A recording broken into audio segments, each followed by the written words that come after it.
I never made it, but I know what it takes. I'm motivated by a mix of emotion. Got my statement, and I'm reading it slow so I can understand it fully. Appreciate my standing go.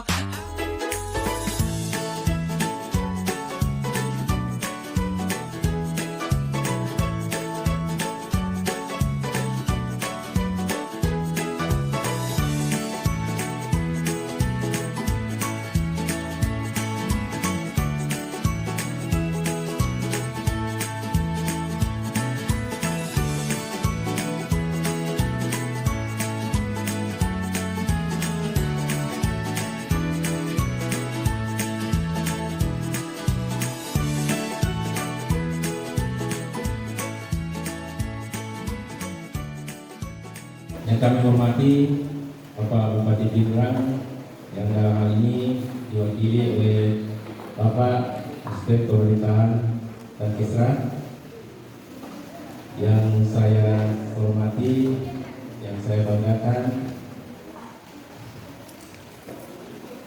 karena saya, senior saya, guru saya, Bapak Dr. Mari Mansur, sarjana hukum, magister hukum, selaku narasumber kita pada pagi hari ini. Saya hormati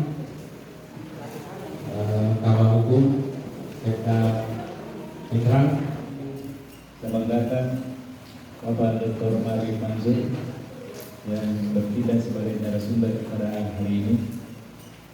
Hormati saya banggakan Bapak Kepala Hukum bersama jajarannya. Yang saya hormati Kepala Bagian Keuangan Haji Nabi mantan Bupati Pindrang. Saya dipanggil Harno, Haji Rano. Yang saya hormati Bapak Pimpinan Pondok Darul Quran At-Taqwa dan Kisah bersama segenap jajaran, anak-anak sekalian, beserta sosialisasi peraturan perundang-undangan tentang pajak rokok dan semuanya saya muliakan. Puji syukur kita panjatkan kepada Allah SWT, di mana kita semua diberi kesehatan, kekuatan, bahkan masih diberi kesempatan untuk menghadiri acara sosialisasi peraturan perundang-undangan pajak rokok yang dilaksanakan oleh Bagian Hukum Sekretariat Daerah Kabupaten Pindrang. Selanjutnya perkenankan saya menyampaikan salam hormat dan permohonan maaf Bapak Bupati karena tidak sempat hadir pada kesempatan ini, berhubung karena banyaknya acara di Kabupaten Pindrang. Lagi pula ada serah terima Ketua Pengadilan, maka beliau menunjuk saya untuk mewakili pada acara ini. Anak-anak sekalian yang saya hormati, kita melaksanakan acara ini dengan tetap mengikuti protokol kesehatan yang dibawakan oleh Bapak Dr. Mari Mansur, sarjana hukum, magister hukum, yang akan membawakan materi dengan tema rokok dari sudut pandang kesehatan dan hukum. Kepada beliau kami silakan.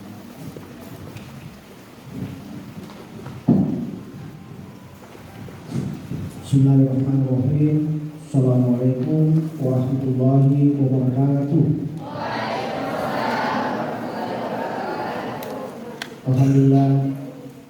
Alhamdulillahirabbil alamin. Shallallahu ala asyrofil anbiya'i wal mursalin sayyidina Muhammadin wa ala alihi washabihi ajmain. Amma ba'd. Puji syukur yang tak terhingga kita patut aturkan antara Allah Subhanahu wa Ta'ala, karena hari ini walaupun cuaca agak hujan, namun kita bisa berkumpul di tempat yang luar biasa ini, tempat yang membuahkan. Insya Allah pesantren ataupun pesantren Al-Quran At-Taqwa ini yang kue. Alhamdulillah. Begitupun kita kirimkan salam dan taslim ke kita Nabi Muhammad SAW sebagai suri teladan umat manusia, khususnya bagi kita umat muslim. Yang saya hormati, saya banggakan Bapak Bupati Pindrang dalam hal ini diwakili oleh Bapak Asisten 1 Pemerintahan dan Kesejahteraan. Kakak saya, beliau ini waktu masa kecil saya ini tua saya juga karena nggak ada orangnya di Rano Karno. Walaupun sebelahnya Rano, tapi sebenarnya wajahnya Rano Karno di sebelah saya ini. Ya, ini Bapak Haji Aswadi Haruna. Ini dalam kami juga tetangga sebenarnya, jadi nggak jauh-jauh, bahkan sahabat kakak saya. Nah, kemudian yang saya banggakan, saya hormati Bapak Kabah Hukum. Ya, beliau sebetulnya menjadi rekan mitra kami dalam melakukan sosialisasi dan itu luar biasa. Saya pikir kegiatan-kegiatan ini bagian hukum dan jajarannya satu kegiatan dalam Islam dikatakan sebagai apa generasi dalam rangka membentuk generasi yang lebih sehat, lebih cerdas, memiliki masa depan yang lebih cemerlang. Saya juga bukan sudah pernah oleh Pak Asisten tadi. Saya ini putra daerah, kelahiran di sini. Nanti kuliah baru di Makassar. Ya, S1 SD, saya di SD 1 Pindrang, kemudian SMP 1 Pindrang, SMA 1 Pindrang, dan kuliah di Unhas. Ya, satu kuliah di Fakultas Hukum Unhas, S2 juga di Fakultas Hukum Unhas dan seorang doktor juga di Unhas. Jadi, ya itu sekedar pengantar saja. Apa caranya? Itu belajar rokok. Itu bagian cara mudah itu memperkenalkan rokok pada anaknya. Tidak boleh tuh kita menyuruh anak, ya kasih uang kau beli rokok sana. Itu kan sama dengan memperkenalkan lebih awal bahan-bahan yang tidak beracun ini kepada anak kita, generasi kita. Harusnya tidak. Kalau terpaksa rokok jangan sampai menyuruh anaknya beli rokok.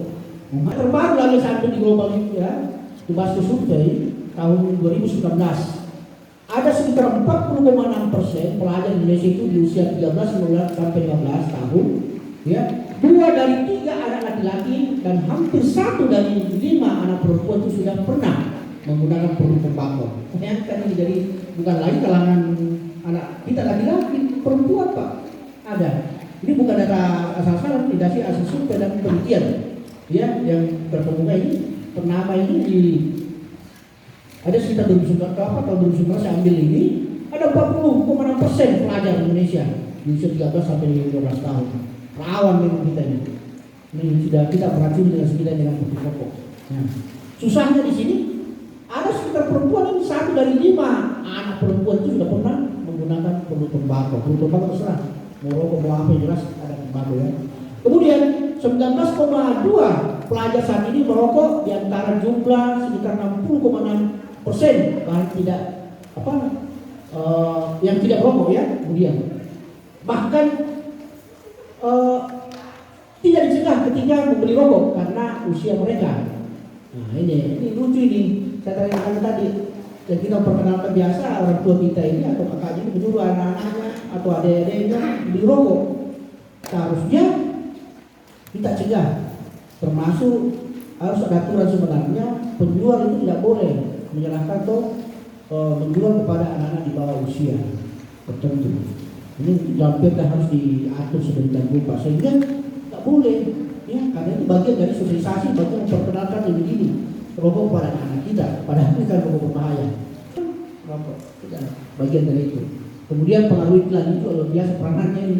Bayangkan iklan di TV, iklan di luar itu orang bisa loncat-loncat Pak dari hotel ke hotel itu, dari gedung tinggi ke tinggi kan, bahkan memburu kapal. Setelah itu muncul rokok, itu kan bisa bayangkan membodoh yang anak itu loh. Ternyata rokok itu bisa jadi Superman, ya kan? Biasa lihat televisi ya bisa.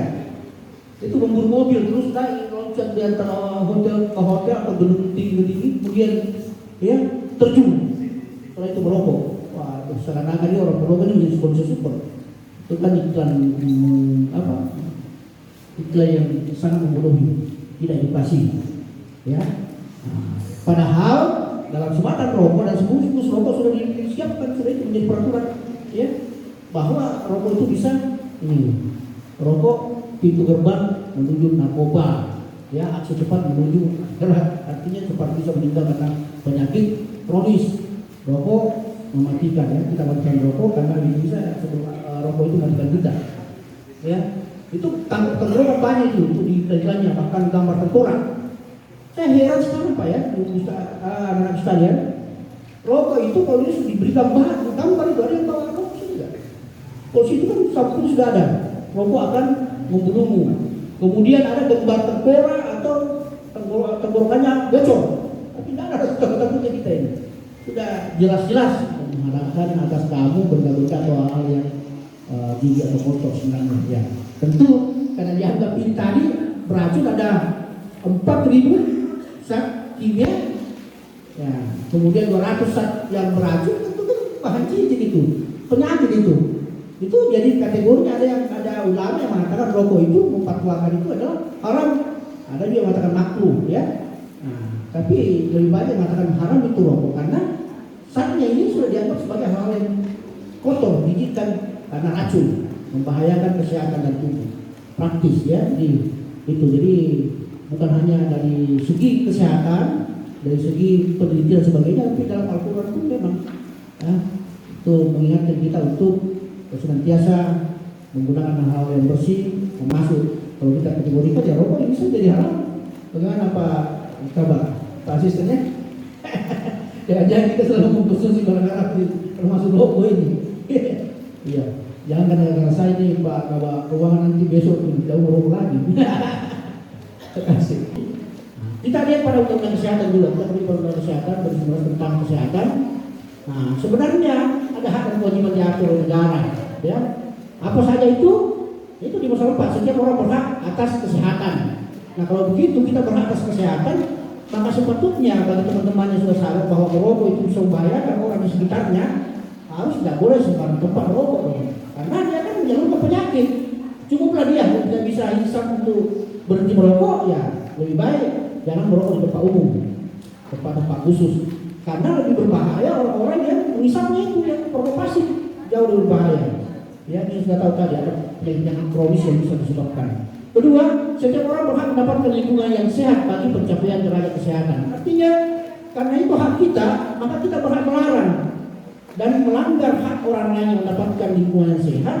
Ya, dan teman-teman kita merokok, jadi mau maaf lagi teman-teman merokok ya merokok sendiri atau cari ruang-ruang tertentu yang tempat merokok, silakan merokok. Keluarkan asapnya maka tentu Pemda harus membuatkan area bebas rokok sesuai dengan Perda yang ada ya itu. Atau ada ruang khusus, tak boleh tempat-tempat pertemuan di rumah sakit, ruang rapat atau tempat-tempat pelayanan umum, kantor, rumah sakit lebih-lebih, ya, puskesmas atau tempat-tempat ibadah, sekolah-sekolah itu tak boleh ada merokok situ. Harus bukan ruang khusus kalau merokok. Kalau ada ini ada pelanggaran. Perdanya juga ada kan, kita nanti lihat perdanya. Nah, setiap orang berhak mendapatkan informasi tentang edukasi tentang kesehatan yang seimbang dan bertanggung jawab. Hari ini Anda ya Pemda sudah menunjukkan kewajibannya untuk menyampaikan sosialisasi tentang dampak dan bahaya negatif dari rokok dan pentingnya lingkungan sehat. Nah, next. Kita bicara sedikit regulasi karena ada kaitan tadi masalah hukum ya. Kalau kita bandingkan Pak regulasi di Indonesia dengan beberapa negara tetangga kita itu sudah ketinggalan kita ini. Upaya-upaya mencegah rokok. Nah, kita coba lihat ini. Tertinggal jauh dari negara seperti tetangga kita ini, Thailand, Singapura dan Myanmar. Ya, Thailand melarang iklan rokok Pak. Itu di media, baik di media cetak maupun di elektronik, di televisi dan terusnya. Nah, ini kalau di Thailand keras. Singapura iklan rokok dilarang sama sekali, malah. Singapura ada iklan rokok. Myanmar menetapkan pajak tinggi dengan cara itu bisa menyebabkan rokok-rokok bisa terbatas karena pajaknya tinggi. Kalau pajak tinggi otomatis rokok itu mahal. Ya, bagi yang bisa beli ya itu aja merokok. Bagi yang tidak bisa beli ya itu berupaya berhenti. Itu juga penting caranya. Oke, next ya. Ada regulasi terkait rokok ini menyangkut peraturan Bupati Pindrang. Nah, ini peraturan Bupati Pindrang itu nomor 22 2012 junto nomor 10 2013 tentang kawasan bebas rokok. Ini yang penting tadi. Karena sudah ada kawasan bebas rokok, tidak sembarang sebenarnya harus merokok. Harus di tempat-tempat khusus dan area-area yang kita hindari menjadi area-area yang bersih, lingkungan yang bersih, karena itu menjadi kewajiban pemerintah menyiapkan lingkungan yang sehat bagi masyarakatnya, ya, termasuk pengetahuan-pengetahuan lainnya. Perpu Pindrang nomor 19 2014 tentang cara pengelolaan dana dan sumber dari pajak rokok. Nah, tujuan penetapan kawasan bebas rokok apa sebenarnya? Ini penting, ini Pak Bupati ini Pak, harus kita lanjuti. Apa itu? Menurunkan angka kesakitan atau angka kematian dengan cara mengubah perilaku masyarakat untuk hidup sehat. Artinya Perda ini adanya area bebas rokok meminimalkan orang yang sebenarnya tidak perlu menghisap rokok atau bukan bagian dari rokok itu terhindar dari asap-asap rokok dan lingkungan yang tidak sehat karena dampak rokok tadi. Bagi yang merokok ya silakan di area khusus atau ruang khusus, tapi jangan mengeluarkan asap ke sembarang orang-orang yang sehat, akan berbahaya. Nah, bagaimana? Karena kita sudah tahu tadi rokok sangat berbahaya. Ada sekitar 4.000 zat yang dapat mematikan, ada sekitar 2.200 yang sifatnya beracun dan ada 43 ya zat kimia yang langsung menjadi penyebab kanker. Nah, makanya ada upaya. Nah, ini tadi meskipun orang tua merokok, ya kalian tidak perlu harus meniru. Nah, karena kita punya akal, kita dapat ya membuat keputusan-keputusan sendiri. Tidak berarti taat dengan orang tua merokok kita ikut meniru, itu bagian dari ketaatan orang tua, tidak, itu salah keliru. Kita boleh menolak dan tidak meniru gaya hidup orang tua kita kalau dipandang itu sudah salah, apalagi kalau sudah sampai di kita tahu sudah diberikan sosialisasi mungkin bahwa itu beracun, itu berbahaya, rokok dan sebagainya, terus kita mengikuti orang tua, jangan. Saya pikir tidak perlu. Kalaupun ada ustaznya, ada kiainya merokok, ya saya pikir tidak usah diikuti. Ya. Kemudian meningkatkan produktivitas kerja yang optimal. Nah itu, jadi harapannya bahwa orang-orang ini yang tidak merokok kan, ya diharapkan dia punya kesehatan dan daya tubuh yang lebih kuat, lebih sehat, sehingga mengoptimalkan daya kerja, produktivitas dan sebagainya. Bagian satu ya tentu tidak bisa produktif, tidak bisa fit dan tidak produktivitas. Nah tentu banyak gangguan lainnya. Kemudian menurunkan angka perokok aktif, mencegah perokok pemula dan meminimalisasi dampak terhadap perokok pasif. Nah, Perda itu ada ya, Perda tadi kita sebut tadi ada Perda 22 tahun 2012 tentang kawasan bebas rokok. Kemudian meningkatkan pencegahan dan pengamanan rokok terhadap masyarakat. Meningkatkan derajat kesehatan masyarakat dengan optimal. Nah itu.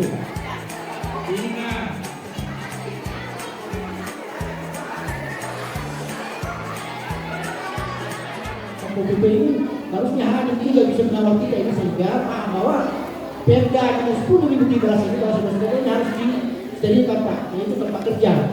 Tak boleh tempat kerja itu lalu anak pejabat antar rokok berokok atau guru-guru berokok ke kelas sampai mengajar. Itu larang Pak, Perda itu. Tak boleh ada Perda Pak Bupati ini. Ya, bukan kata-kata saya tapi dari Perda kita susah-susah. Tak boleh larangan. Tempat pelayanan kesehatan lebih rumah sakit, posyandu, ya, postum dan lain sebagainya yang menyangkut pelayanan kesehatan tak boleh ada asal boleh harus kita situ kecuali ruang khusus disiapkan. Kemudian tempat pelayanan umum, kantor bank, ya kantor bupati misalnya, kantor camat, kantor desa tak boleh ada asal boleh lalu di situ. Harus ada ruang khusus. Kalau silakan di tempat khusus, silakan ke kamar kecil kalau perlu. Asal mengeluarkan hidup juga baunya itu IC, ya. Harus jalan-jalan tidak boleh. Kemudian tempat ibadah termasuk tempat ini tidak boleh sama sekali. Itu bagian dari sasaran. Pasal 3 ada di situ. Terus di Bupati nomor 10/2013 di pasal 7 juga ada di sini Pak ini pejabat pimpinan atau penanggung jawab tempat. Pimpinan atau penanggung jawab tempat pelayanan kesehatan wajib melarang setiap pasien, pengunjung atau tenaga medis non medis untuk tidak merokok di tempat pelayanan anak-anak kesehatan ini. Jadi wajib Pak, bukan wajib harus. Tapi tidak. Di tempat pelayanan kesehatan sebagaimana dimaksud ini ayat 1 ini yang diantara lain adalah dinas kesehatan, puskesmas dan jaringannya, rumah sakit, pimpinan yang bertanggung jawab tempat pelayanan kesehatan dan seterusnya. Intinya itu. Ya next. Nah tempat pelayanan umum siapa itu ini? Di tempat dinas pendudukan dan catatan sipil. Wah ini yang sering. Ya, ada banyak orang masyarakat datang itu terus KTP, KK dan sebagainya itu kan tidak boleh itu ada. Dinas tenaga kerja dan transportasi, badan pelayanan perizinan, tempat terpadu dan pelayanan modal, unit layanan pengadaan secara elektrik. Nah, jadi pimpinan atau penanggung jawab tempat pelayanan umum sebagaimana dimaksud tadi itu wajib menegur. Ini kata wajib ini. Wajib menegur, memperingatkan atau mengambil tindakan apabila terbukti ada staf atau pegawai di masyarakat merokok di tempat pelayanan umum. Nah, intinya sangat jelas Pak di peraturan saya. Tapi mohon maaf lari ini kakak saya sebagai pelaku ini kan kita sendiri yang melanggar. Beri contoh sudah ada petanya, aduh. Saya sebenarnya sudah 13 tentang masalah rokok ini di mana saya itu penting. Sasaran kawasan bebas rokok ada tempat kerja. Nah, kalau di Ketentuan Umum ini ada peraturan bupati ini dimaksudkan dengan apa? Tujuannya adalah daerah dalam pemerintahan tentu. Nah, kalau di gubernur maka ya diserahkan bupati pindah yang dimaksud dan seterusnya. Next. Nah ini penerimaan ya, bahwa bagian yang terumum ini adalah penerimaan pajak sebesar 7% atau 20% untuk daerah. Besar penerimaan pajak ini sebagaimana dimaksud ayat 1 itu ditetapkan setiap tahun. Hari ini kita dapat manfaatnya, tapi manfaatnya adalah hal positif ya. Next Pak ya. Nah ini ya, kita lihat pada perdanya ini konsiderannya bahwa pajak rokok merupakan sumber penerimaan yang potensial untuk pembiayaan pembangunannya. Tidak bisa kita pungkiri, kita butuh membangun. Bahkan bantuan itu mungkin untuk pemerintah saya nggak tahu, siapa tahu ada bantuan usaha kasih juga tersalur ke pesantren. Sebenarnya sumbernya dari rokok juga, kita nggak tahu ya dari pajak rokok. Dan jelas puskesmas, posyandu sebagai itu juga dari sumber pajak rokok. Nah itu next rokok. Nah kita sudah tahu ada aturan, ada perda bahkan ada pergub juga ya. Makanya karena ada peraturan ini tentu tidak berharap penyelesaian upaya mencegah rokok itu bukan hanya dari pemerintah. Belum ada peraturannya, kalau bukan dari kita ya susah. Bagaimana upayanya ya? Ada peran serta perokok, pemerintah, ada masyarakat, ada peran kesehatan dan seluruh unsur-unsur komponen masyarakat. Tidak bisa tidak, kita tidak bisa berharap hanya dokter atau peran kesehatan. Kita tidak bisa hanya berharap pemerintah, pejabat. Kita tidak bisa berharap hanya karena ada aturan. Karena ingat, ya ketaatan hukum itu kan bisa diukur dari berbagai aspek. Ada orang itu Pak, ada orang jurnalis sekalian, taat hukum kalau ada petugas, ada sanksi. Ada pihak tadi orang sudah mulai takut karena sudah dengar. Ada orang taat hukum sebatas itu karena takut sanksi. Tahu di kena hukuman. Ada orang mau menghafal karena tahu dikasih sanksi oleh ustaznya. Kalau tidak hafal nanti kena sanksi. Bukan karena keinginan, kesadarannya. Bukan karena keinginannya untuk memang untuk sehat sehingga tidak merokok. Jadi tidak merokok karena takut sanksi, takut kena aturan, takut perda. Itu kesadarannya itu boleh diukur, ada memang teorinya dan tetaplah menjadi kesadaran yang termasuk lemah sebenarnya dengan takut sanksi.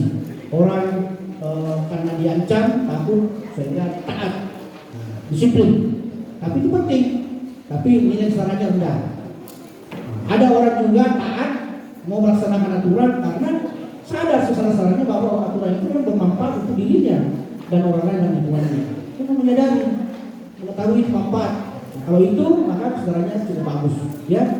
Nah, kalau itu kesadaran, sehingga orang taat bukan karena takut sanksi, tapi menyadari bahwa penting untuk disiplin, untuk mentaati aturan karena kepentingan diri sendiri dan kepentingan orang lain juga. Nah, itu. Sama hari ini kita memakai masker, ada jarak, mengikuti protokol kesehatan, tapi kita menyadari bahwa bukan untuk diri kita sendiri, tapi untuk banyak orang. Karena boleh jadi hari ini kita berkomunikasi, berkumpul, kemudian ada yang bisa berakibat berdampak penyebaran penyakit. Ya minimal karena kita menjaga jarak, memakai masker, sesuai protokol kesehatan, kemudian ini cuci tangan, ya alhamdulillah kita menghindarinya. Kalau sudah itu kan kita kesadaran kita ada. Nah taat seperti itu ya tinggi nilainya dibanding karena takut. Wah saya mau ngajarin kan hanya takut ada ustaz, ada bapak pejabat di sini, itu lemah kesadarannya dan itu ukurannya nilai amalannya lemah, rendah. Jadi upaya mencegah rokok di masyarakat bukan hanya pemerintah, bukan hanya tenaga kesehatan, tapi lebih penting dari itu seluruh komponen masyarakat terutama di pribadi. Nah, jadi mari tanamkan bahwa merokok ternyata itu tidak ada faedahnya, manfaatnya tidak banyak, ya. Nah, lebih banyak dikeluarkan biaya yang membuang Pak. Ya anak sekalian, ada yang merokok sini kan? Ada. Kalau itu saya kasih hadiah ini. Ada yang merokok? Ada yang merokok sini? Tidak ada kan? Saya minta juga anak komitmen di sini nanti anak sekalian, anakku. Nanti carilah pasangan hidup, berjanji dalam hati supaya tidak merokok. Tahu tak kalah. Dan rokok sama ini berjanji. Kenapa? Luar biasa 30.000. Kalau 2 bungkus 60.000. Kalau ditabung tiap hari tiap bulan itu kali 30. 3 kali 6 berapa tuh? 1.800.000 ya? Luar biasa 1.800. Kalau dikasih dari untuk biaya menyantri santri anak-anak sekalian, anak nanti kalau ada itu luar biasa itu manfaatnya. Ketika rokok, aduh banyak hal yang terbuang percuma. Hal-hal yang percuma itu melakukan hal yang percuma yang tidak sisi teman setan ya. Kalau saya tidak tahu ini ayatnya nanti Pak Ustaz sampaikan, itu kan kesia-siaan yang manfaat. Lakukanlah kegiatan sehari-hari kita yang bernilai positif dan insya Allah itu memberi berkah dan memberikan manfaat bagi kita. Ya. Next barangkali. Ya. Simpulan kita ini bahwa sebenarnya rokok itu pemborosan. Kalau pemborosan ya mengarah kemiskinan, sebenarnya. Nggak mungkin kalau boros menjadi kaya. Ya, boros itu habis kita bangkrut. Nah, pasti bangkrut habis. Sebenarnya apapun kalau boros ya. Kemudian rokok itu sangat beracun, berbahaya bagi kesehatan. Sudah kita jelaskan berapa zat, berapa kandungan, ya, mengarah ke kanker, kronis dan sebagainya. Sehingga itu adalah bahaya bagi kesehatan. Kemudian merugikan perokok dan orang sekitarnya. Jadi bukan hanya dia, tapi lebih-lebih kepada orang-orang juga yang menghisap asap rokok kita itu jauh berbahaya, sehingga sangat merugikan. Nah, makanya perlu upaya-upaya pemberantasan rokok. Perlu kerjasama sinergi perokok, masyarakat dan lingkungan. Semuanya harus berpengaruh, harus terlibat, baik tenaga kesehatan, pemerintah, semuanya, termasuk kita orang tua lebih-lebih yang paling dekat dengan anak-anak. Saya pikir itu kesimpulan kita. Next ya, terakhir mungkin ini. Pernyataan kita itu pernyataan sikap lah, ya. Nah, ada janji dalam diri kita, ya. Saya bedakan janji dengan sumpah. Kalau perlu kasih sumpah mungkin lebih baik. Kalau sumpah itu saya pernah ditanya apa bedanya janji dengan sumpah, Pak? Saya bilang beda. Saya sebagai orang berbeda. Kalau janji itu nilainya katanya itu pada diri kita atau pada orang yang kita janjikan.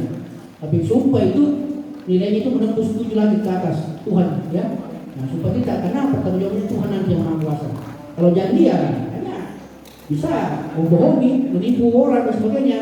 Tapi kalau sumpah ya kita ucapkan itu janji kita kepada Pencipta, kepada Allah Subhanahu Wa Taala menembus 7 langit ke atas. Maka itu banyak orang kena sumpah serapah, ya. Jadi susah untuk selamat dunia akhirat. Kalau janji ya sudah ditunaikan, terlaluan prestasi dibayar ya sudah selesai.